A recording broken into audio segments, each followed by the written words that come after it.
யாழ்ப்பாணத்திலிருந்து திருகோணமலை சீமேந்து உற்பத்தி தொழிற்சாலைக்கு சட்டவிரோதமான முறையில் கண்டகற்களை ஏற்றிச் சென்ற பாரவூர்தியை சாவகச்சேரி நுணாவில் பகுதியில் வைத்து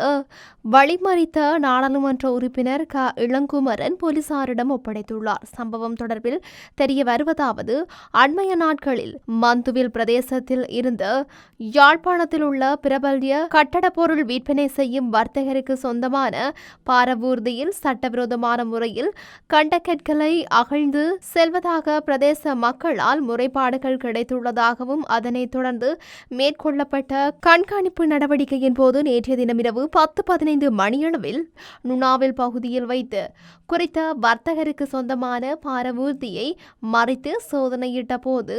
அனுமதி பத்திரமின்றி கற்கள் ஏற்றிச் சென்றமையினை தொடர்ந்து குறித்த பாரவூர்தியை சாவகச்சேரி போலீசாரிடம் ஒப்படைத்துள்ளதாக நாடாளுமன்ற உறுப்பினர் இளங்குமரன் தெரிவித்துள்ளார்.